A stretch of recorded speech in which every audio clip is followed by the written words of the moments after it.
राम राम जी। आज मैं मंत्रों के 10 संस्कार के बारे में चर्चा करूंगा संक्षिप्त शिव पुराण गीता प्रेस से। पेज संख्या है 73, 74 और 75 से। तो सबसे पहले इसमें शुरू करते हैं। ऋषि बोले, प्रभु महामुने, आप हमारे लिए क्रमशः षडलिंग स्वरूप प्रणव का महात्म और शिव भक्त के पूजन का प्रकार बताइए। तो सूत जी ने कहा, मतलब सूत जी ऋषियों से कह रहे हैं। है तो बहुत विस्तार में, लेकिन थोड़ा संक्षिप्त करके ही मैं आपको बता रहा हूं। तुम सब उपासकों को बलपूर्वक मोक्ष तक जो पहुंचा देगा, इस अभिप्राय से भी ऋषि मुनि प्रणव कहते हैं। प्रणव कहते हैं ओम के लिए। प्रणव के 2 भेद बताए गए हैं, स्थूल और सूक्ष्म। स्थूल माने बड़ा भारी और सूक्ष्म माने बहुत छोटा सा। एक अक्षर रूप जो ओम है उसे सूक्ष्म प्रणव जानना चाहिए, और नमः शिवाय इस अक्षर वाले मंत्र को स्थूल प्रणव समझना चाहिए। यानी ओम जो है वो सूक्ष्म प्रणव है और नमः शिवाय जो है वो स्थूल प्रणव है, ये उन्होंने कहा। 5 अक्षर सुस्पष्ट रूप से जिसमें व्यक्त हैं वो स्थूल है। आगे बता रहे हैं वो, ये सुनिश्चित बात है जो अर्थ का अनुसंधान ना करके केवल मंत्र का जप करता है, उससे निश्चय ही योग की प्राप्ति हो जाती है। अब यहाँ योग को बताया मंत्र जाप से जोड़कर, और आपको टीवी पर और सब जगह योग क्या मिलता है? कसरत करो भाई, पेट गोल गोल घुमा दो तो योग हो गया, टांगे ऊपर कर लो, नीचे कर लो, फैला दो, इधर कर दो, वो योग है। लेकिन यहाँ योग क्या बताया कि वो सारी प्रक्रिया जो आपको ईश्वर से जोड़ दे, वो योग है। यह सुनिश्चित बात है कि जो अर्थ का अनुसंधान न करके केवल मंत्र का जप करता है, निश्चय ही उसे योग की प्राप्ति होती है। जिसने 36 करोड़ मंत्र का जप कर लिया उसे अवश्य ही योग हो जाता है। जिसने 36 करोड़ मंत्र का जप कर लिया उसे अवश्य ही योग प्राप्त हो जाता है। सदा प्रणव का जप और प्रणव रूपी शिव का ध्यान करते करते समाधि में स्थित हुआ महायोगी पुरुष साक्षात शिव ही है, इसमें संशय नहीं है, ये उन्होंने कहा।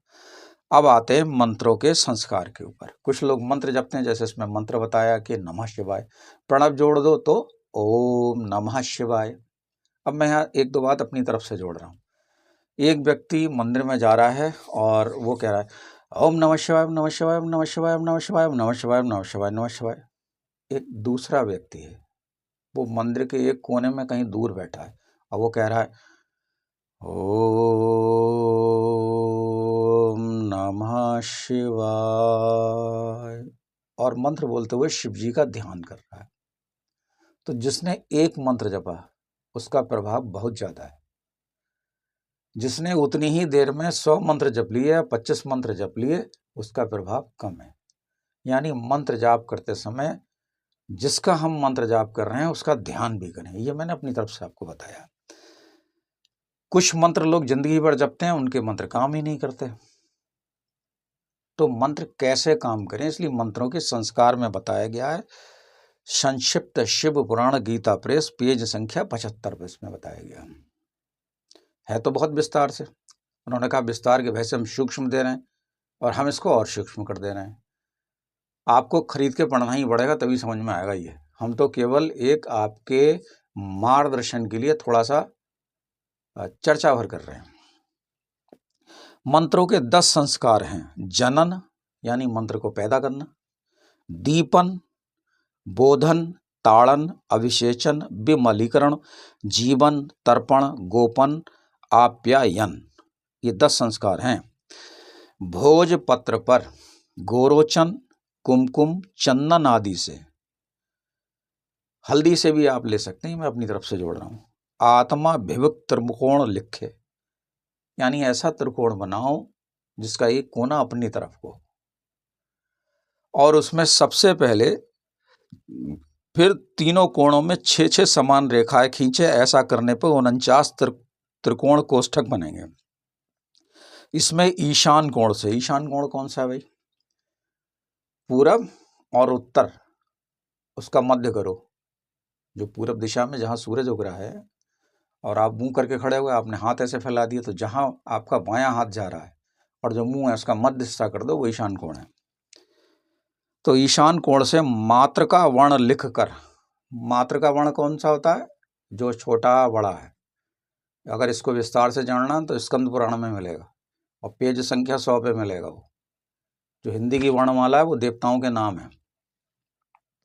तो मात्र का वर्ण लिखकर देवता का आवाहन यानी उन्हें बुलाना और उनका पूजन करे। फिर मंत्र का एक एक वर्ण, वर्ण कहते हैं अक्षर के लिए, उच्चारण करके अलग अलग पत्र पे लिखे।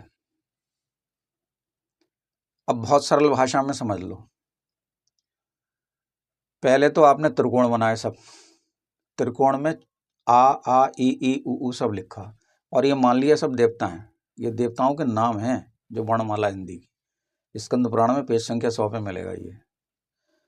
फिर जो आपका मंत्र है, जैसे मान लो है ओम नमः शिवाय, तो उसमें नमः शिवाय तो 5 अक्षर होगा और ओम अलग हो गया, तो 6 त्रिकोण बनाओ और त्रिकोण का हिस्सा अपनी तरफ लिखो और एक एक त्रिकोण में एक एक अक्षर लिखो। तो ये जो आप अक्षर लिखेंगे इसको कहते हैं जनन। मंत्र का जनन करना यानी मंत्र पैदा हुआ। अब जो कागज लिख गए, जो भोजपत्र लिख गए, उनका क्या करें भाई? तो उनको आप जब गंगा स्नान करने जाएं तो गंगा में प्रवाहित कर दें। अग्नि में संस्कार कोई नहीं होगा। शिव जी के किसी भी चीज का अग्नि में संस्कार मत करना, क्योंकि उनके तो गले में पहले से ही विष है, बहुत अग्नि है उनके अंदर। तो सब काम जल में करो। तो किसी भी मंत्र का त्रिकोण में अक्षर अक्षर करके लिखना, ये जनन है। दूसरा संस्कार समझो। हंस मंत्र से संपुट कर देने पर 1000 जप द्वारा मंत्र का दूसरा दीपन संस्कार होता है। यथा यानी उदाहरण देके बताया, हंसाह रामाय नमः सो अहम। जैसे राम का मंत्र है तो रामायण लिख दिया उन्होंने, हंसाह रामाय नमः सोहम, ये ऐसा कह के 100 बार जपो। अब आप यहाँ शिव का मंत्र कर रहे हैं तो शिवाय हो गया यहाँ पर, तो ये दीपन मंत्र हो गया। फिर इसके बाद में तीसरा संस्कार जो है, होम बीज मंत्र से संपुटित 5000 जप करने से बोधन नामक तीसरा संस्कार होता है मंत्र का। यथा यानी उदाहरण देके बताया, होम रामाय नमः होम। अब आप यहाँ शिव का करेंगे तो यहाँ शिव लिख देंगे, बोल देंगे रामाय की जगह शिवाय। फट मंत्र से 1000 मंत्र जप करने से ताड़न नामक चतुर्थ संस्कार होता है। फट रामाय नमः फट। भाई इस ताड़न से मैं व्यक्तिगत रूप से सहमत नहीं हूं, क्योंकि किसी भी मंत्र में किसी भी देवता का ताड़न हम मनुष्य कैसे कर सकते हैं? भाई मंत्र काम नहीं कर रहा तो प्रभु इच्छा, जबरदस्ती नहीं है, लेकिन हम ताड़न नहीं करेंगे। ये हमारा अपना विचार है। तो हमारे हिसाब से 9 ही संस्कार रहेगा। भूर्ज पत्र पर मंत्र लिखकर रौंग हंसा ओम, इस मंत्र को से जल को अभिमंत्रित करें और उस अभिमंत्रित जल से अश्वत्थ पत्र आदि द्वारा, अश्वत्थ कहते हैं पीपल के लिए, पीपल के पत्ते से मंत्र का अभिषेक करें।